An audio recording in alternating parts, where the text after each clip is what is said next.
Hi,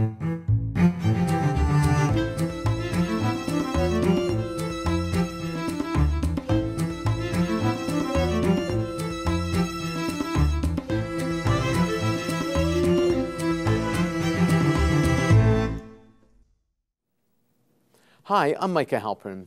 Thank you for joining me today as I do some thinking out loud. Our first segment is called Background Briefing. The first thing I've been thinking about is Islamic terror. Terror attacks they've been taking place throughout the world. These are all recent. Some of these attacks took place in the Western countries and some in the Muslim countries. As an important aside, the vast amount of Islamic terror is actually Muslim on Muslim attacks. It's hard to imagine, but even in peaceful Canada, there has been Islamic terror. Multiple attacks there were terror attacks within 2 days, actually, if you can imagine. Multiple attacks, 2 in 2 days. The first was a run-over attack when a car ran over a soldier, and the second was an attack on the parliament in the capital city of Ottawa.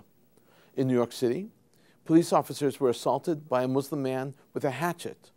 Authorities didn't want to call it terror, but it's hard to deny it. In London, recently, a cell of 4 Muslim terrorists planned to murder Queen Elizabeth, armed with knives. A few months ago, France foiled a plot to blow up the Eiffel Tower, planned by Muslim terrorists. In Israel, there have been all kinds of terror. Run-over attacks and car attacks, stabbing, rock throwing, Molotov cocktail throwing.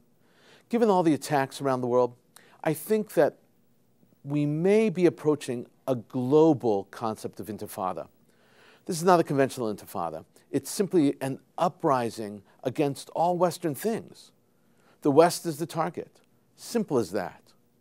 But the violence in the West by Muslims against Westerners and Western targets, including Israel, all pales in comparison to what is happening in the Muslim world. All the events of the past few weeks in the Western countries are nothing compared to the same period of time in the Muslim world itself. Let me give you just a sense of that. About 390 Muslims were murdered by Muslims in the first 2 weeks of November alone. And I'm speaking about this only being jihad, holy attacks, holy war attacks, not conflict attacks. People murdering people they disagree with, according to the concepts of jihad. These do not include ISIS massacres, or Al-Qaeda massacres, or even Shiite Houthi tribe massacres in Yemen. In the past few months, there have been, every month, between 10,000 and 15,000 victims, Muslim against Muslim. The absolute majority of them, obviously, are Muslims attacking Muslims itself. You have a few Westerners that are thrown into the numbers there. A bloody festival is what's growing much more stronger. The free world, including Israel, is only receiving flashes of these conflicts. Less than 1,000th of the violence. It is growing out of control. And we in the West are blind or uninterested. Yet it's very much a part of who we are. It affects us. Because if this jihad surge continues unchecked, it will end up on our front doorstep. This is the current state of affairs. It's neither the occupation nor the foolish insistence of the extreme right wing, those activists, that changed the status quo on the Temple Mount. The reality is, because we're talking about a global tsunami of Islamic terror, not a few acts. The tidal wave of Islamic anger and violence against outsiders is what we're talking about here. And it's defined and it's growing in force. So when U.S. Secretary of State, let's say, for instance, says that violence in Israel and Israel's policies are actually a cause for the violence around the world, it's wrong. He's wrong. It's simply not true.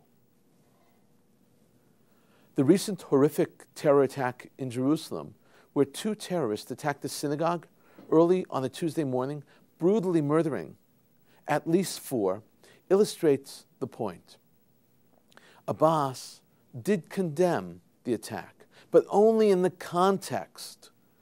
What context? He put it in the context of Israel and the occupation. At what point does this argument become overused and no longer effective? Abbas and all the supporters of Abbas and his cause are ultimately always and constantly repeating the same refrain. Listen to what Abbas said. He said, quote, after he condemned the attack, demand an end to incursions into the Al-Aqsa, provocations by settlers and incitement by some ministers in the Israeli government. It's time to end the occupation and put an end to everything that causes violence and tension, unquote. That's what Abbas said in the context of condemning the terrorist attack that murdered people in the middle of prayer, Jewish people in the middle of prayer. Hamas lauded the attack. They called for more attacks like it. And they said, quote, it is in response to Israeli attacks on Al-Aqsa and Jerusalem. That sounds very similar to what Abbas said, only without the praise and condemnation, one or the other.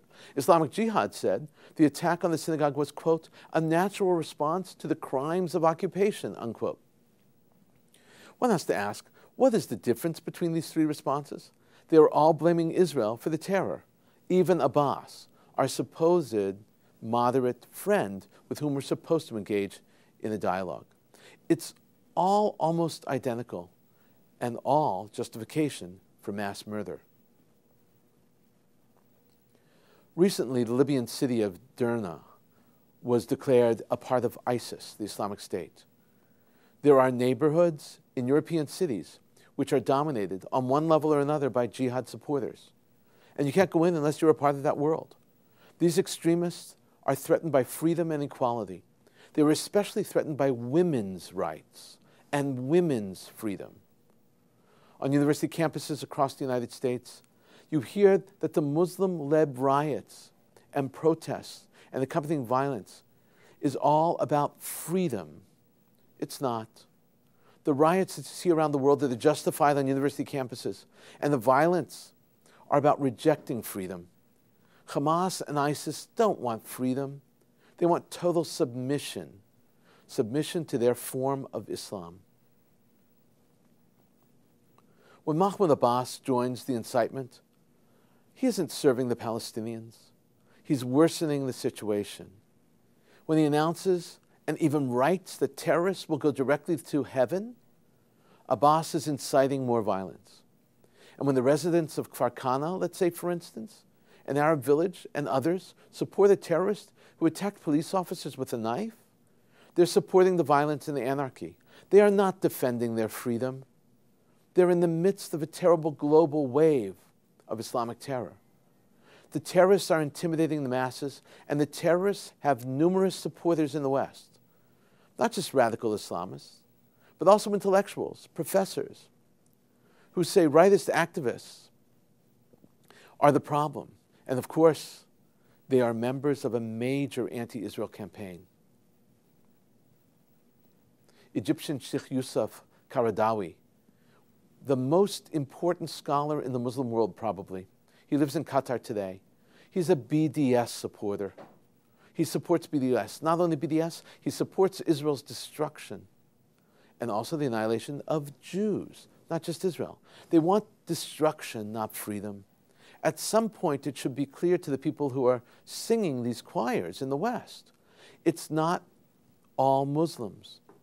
The West needs to understand that the threat that they're confronting is a serious threat against civilization, but also against freedom. And most importantly, we need to condemn evil and fight back. Coming up next, points of view. Here's what some important voices have been talking about. First up is an interview by editor of the Washington Post, Lali Weymouth. Now, she's talking to Israel's Defense Minister, Moshe Ya'alon. Lali Weymouth, we could do a whole entire segment just on Lali. Her formal name is actually not Lali at all. It's Elizabeth Morris Graham Weymouth, and her parents just called her Lali. Both her mother and her father were publishers of the Washington Post. I said publishers, not editors.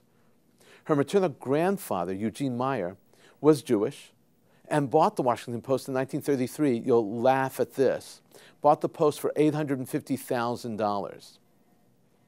He was the chairman of the Federal Reserve Board under two presidents, Herbert Hoover and FDR. Weymouth comes from real serious stock.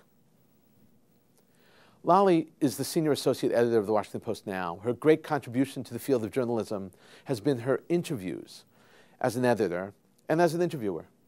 When the family owned Newsweek also, before they sold it, her interviews were captivating, successfully getting sit-downs with some of the most important people in the world. She does the same thing now. Her daughter, actually, Catherine, is the current publisher of the Washington Post. What Barbara Walters is to TV is what Lolly Weymouth is to print media.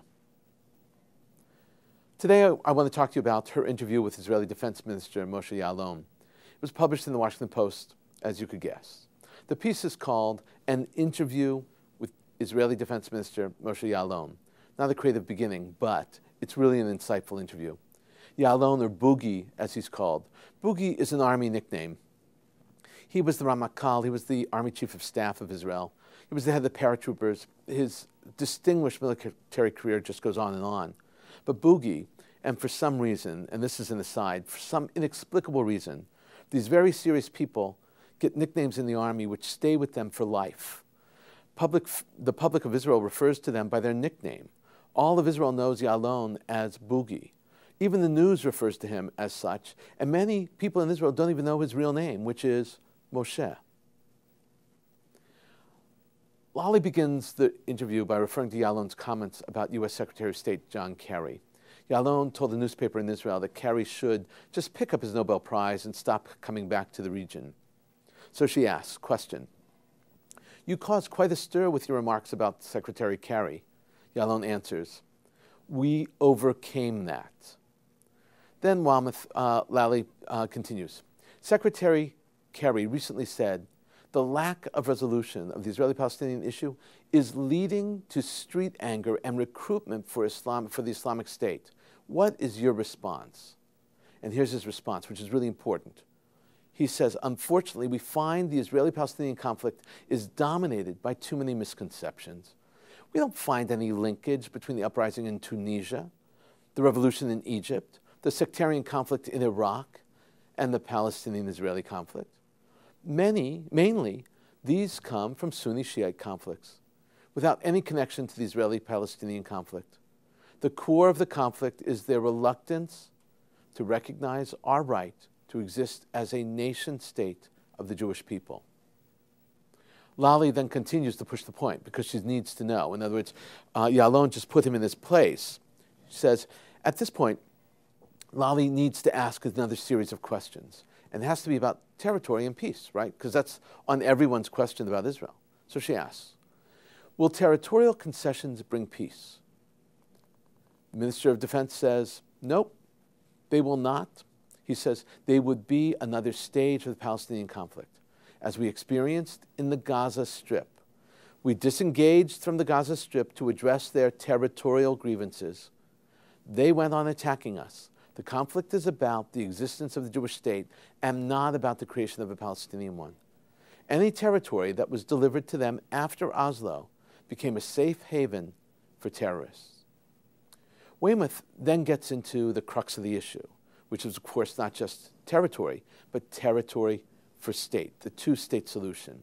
And she asks the following, do you believe in the two-state solution? Ya'alon responds, you can call it the new Palestinian Empire. We don't want to govern them, but it's not going to be a regular state for many reasons. She then asks, what do you mean, the Palestinian Empire? He answers, autonomy. It's going to be demilitarized. She asks, where will that state be situated? In Gaza and the West Bank? Ya'alon responds, it's up to them. According to the agreement, they should be demilitarized. It's up to Abu Mazen, that's Abbas, if he is able or if he wants to demilitarize Gaza. Otherwise, we're not going to talk about any final settlement. Weymouth ends by asking Ya'alon about his future political aspirations. And Ya'alon does not give an answer except to say that as long as Bibi is doing, as long as Netanyahu is doing the right thing, there's no real need even to consider change. The second column is published in Commentary magazine, commentarymag.com. It's by one of its editors, Jonathan S. Tobin. Tobin is extremely prolific. He produces pieces so quickly it's unbelievable, almost every day on the website. And they're always on point, even when I disagree with the points. Tobin hails from Philadelphia. He was the editor of the Philadelphia Jewish Exponent before being tapped to play this major role in commentary and the commentary website. The critique against him, by the way, was he was leaning more and more to the right and bringing the Philadelphia Jewish Exponent with him. People got upset by that. So now at commentary, he is very comfortable and very well entrenched in the very right-of-center milieu. This piece is called Kerry Lets Abbas Off the Hook Again. Interestingly, the New York Post renamed the piece when they ran it with the headline, Temple Mount, U.S. punts again. Tobin is bitingly critical of Kerry. In brief, he says that by thinking that everyone is equally wrong regarding the Temple Mount, he's causing more damage and far more danger. Tobin begins, after a summit held in Jordan with its King Abdullah and Israeli Prime Minister Netanyahu, U.S. Secretary of State John Kerry pronounced himself satisfied that the dispute over Jerusalem's Temple Mount is on its way to being resolved. After hearing from both the Israelis and the Jordanians, as well as meeting separately with the Palestinian Authority leader Mahmoud Abbas, Kerry admonished the parties to make good on their pledges to take concrete steps to ease tensions. Let's hope Kerry is right, that the worst is over in this latest episode, and that a series of murders of Jews will prove to be a passing incident rather than a new intifada. But by giving Abbas a pass for his material role in inciting violence, Kerry once again proved tone deaf to the reality of the conflict and the reason why this peace initiative failed. Tobin is saying that the U.S. in general, and Kerry specifically, do not understand the situation between the Palestinians and the Israelis. He continues by writing this very clearly. Tobin writes, the problem with Kerry's even-handed approach to the dispute disregards what actually happened. Israel has maintained the status quo on the Temple Mount, in which Muslim religious authorities have complete control of the ancient site, and Jews are allowed to visit but forbidden to pray. Some Jews have urged this to be changed, to give them the right to worship there too. But the Netanyahu government, following in the footsteps of all of its predecessors, has blocked this effort. Tobin concludes by hammering home one of the most critical points of his argument. Everyone cannot be equally right or equally wrong. He writes, quote, but while we hope that this chapter is coming to a close, Kerry's complacent pox on both your houses approach to Israel and the PA is only encouraging more Palestinian intransigence and violence. What was needed here was a direct U.S. condemnation of Abbas's egregious incitement that led to bloodshed. But in its absence, the likelihood grows that Abbas will continue to court disaster in his effort to boost his waning political clout in the West Bank. Kerry and President Obama's continued effort to portray Abbas as a force for peace while flinging insults at Netanyahu is a formula for more unrest, as well as an attack on the U.S.-Israel alliance.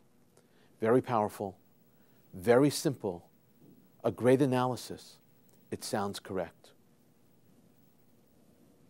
Coming up, commentary through cartoons, where pictures tell the story. First up is a cartoon which makes my blood boil. It depicts an assassin, the assassin of Yehuda Glick, and his failed attempt to murder the Israeli right-wing leader. Glick is portrayed as a snake, and the assassin as a hero, dressed in a keffiyeh, green shirt. Glick has a serpent's tongue. His kippah has a Magen David, a Star of David, on it. The cartoon was brought to us by Palestinian Media Watch and Itamar Marcus, and they do great work. Palestinian Media Watch was founded, and you'll see the image, their image on the cartoon itself. It was founded in 1996. Palestinian Community Watch is an Israeli research institute that studies Palestinian society from a broad range of perspectives by monitoring and analyzing the Palestinian Authority, specifically its media and school books. PMW's major work focuses on the messages that the Palestinian leaders from the Palestinian Authority, Fatah and Hamas. It was founded and directed by Itamar Marcus, a native New Yorker. They really do great work. This cartoon was published in a bi-weekly paper called Capital City, which is a supplement distributed with the official Palestinian Authority daily, Al-Hayat Al-Jadida. The cartoon shows the terrorist Mutaz Hijazi, not just as a hero. The terrorist is seen trying to strangle Glick on October 29th, 2014. And when he's strangling him, he's shouting at Glick, "You make me mad." In other words, justifying the attempted assassination. The second cartoon is from the Facebook page of Fatah. A car, a Palestinian car, painted black, red, and green, the colors of the Palestinian flag. It's driving, and 3 Israelis are running for their lives. It was published on the Fatah Facebook page, and the Facebook page actually reads, National Liberation Movement Fatah. And the text under the cartoon says Daesh, which means run over in Arabic, and new hashtag, unquote. Hashtag, for those of you that know, is the number sign. It's the way one identifies keywords in Twitter. So if you're not on Twitter, it's a lost image, but it's an important one. This again shows the car intifada. Using a car as a weapon. The car is so ubiquitous, it's almost impossible to defend against. In a moment, my own perspective and a few predictions. Absurd and ridiculous are the 2 words that come to mind when I read the Turkish leader Erdogan and his address at a conference of Muslims in Latin America. He informed the group that Muslims discovered America, not Columbus, and that Columbus actually wrote this in his diaries. This is what Erdogan said. Contacts between Latin America and Islam date back to the 12th century. Muslims discovered America in 1178, he wrote. He said, not Christopher Columbus. Erdogan continues, Muslim sailors arrived in America from 1178. Columbus mentioned the existence of a mosque on a hill on the Cuban coast. I would like to talk about it to my Cuban brothers. A mosque would go perfectly on the hill today. The Turkish leader said all this stuff to a conference of Muslims in South America. Unbelievable. Erdogan, the Turkish leader, is wrong. The quote he gave is not from Columbus or from his diary. It's from Bartholomew de Casa, who rewrote the ship's log. He was the ship's recorder, who rewrote the ship's log from his point of view and through his own eyes. The actual quote is, and when you hear this, you will be shocked. It goes like this. They're describing an area, and he says, has a hill on its summit like a graceful mosque. De Casa was describing what they called San Salvador. He was hardly describing a mosque on a hill. Actually, the opposite. He was describing a hill. He was describing a hill which looked like a beautiful mosque. The irony of it all is that De Casa was probably a converso. He was probably from a Jewish family that had been forcibly converted to Christianity. I predict more of these ridiculous statements by Erdogan. Next, there's been rumors that ISIS and Al-Qaeda were agreeing to put their differences aside and join forces to fight their common enemies. So I was not surprised recently when I discovered in an AP report, a tiny little release, that ISIS and Al-Qaeda, of Syria specifically, were now back and working together. This puts another huge obstacle in the way of the US-led coalition as it tries to fight ISIS and Al-Qaeda. The most important problem emerges as a result of this unification between ISIS and Al-Qaeda forces is that they now totally can intimidate, decimate, and even annihilate any moderate forces within Syria. Moderates will go into hiding and never be found. The United States had been counting on those moderates and planned to arm and even train them.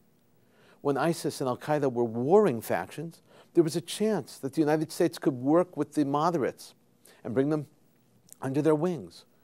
But if ISIS and al-Qaeda unite, fear alone will paralyze the moderates. And as a united front, ISIS and al-Qaeda can pool their resources. That means they could share money and share intel. It is a good match because ISIS has a lot of money and less intel, and al-Qaeda has a lot of intel and less money. It also means that sharing weapons and training each other on these new weapons will be very successful for these two very problematic groups. This is not only bad, it's all bad.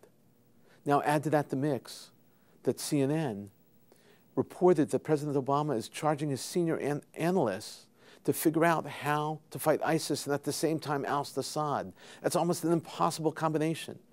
According to the report, Obama believes that defeating ISIS will require toppling Assad. It's a very difficult situation, and it's looking very grim. Ousting Assad and fighting ISIS and al-Qaeda are entirely different missions. The unification of al-Qaeda and ISIS will certainly fill any power vacuum that may be created, especially if Assad is ousted. This is a mess, and it's just getting messier. We've been thinking out loud about a lot today. Now that you know what I've been thinking, let me know what you're thinking. Email me at micah@jbstv.org. Tweet me at Micah Halpern.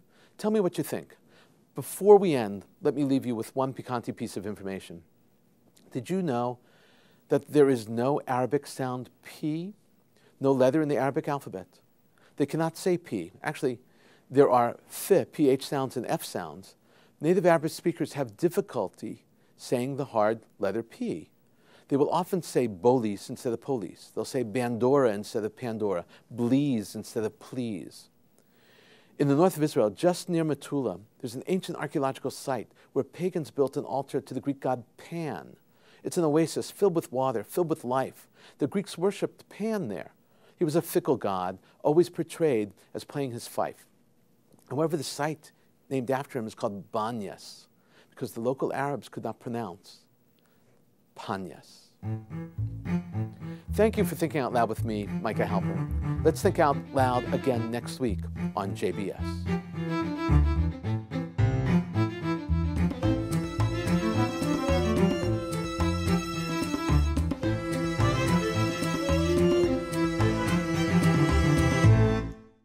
We would be pleased to send a complimentary DVD of this program to anyone who wishes to support Shalom TV on JBS with a tax-deductible gift of $36, double high or more, to the nonprofit organization Jewish Education in Media. Simply visit the JBS website homepage and click on the Donate button to make a donation by PayPal or your credit card. And please indicate the program for which you would like a DVD. Or you can send your tax-deductible check made out to GEM, P.O. Box 180, Riverdale Station, Bronx, New York, 10471. And again, please remember to indicate which program you would like to receive with our compliments. And we thank you for your kind support.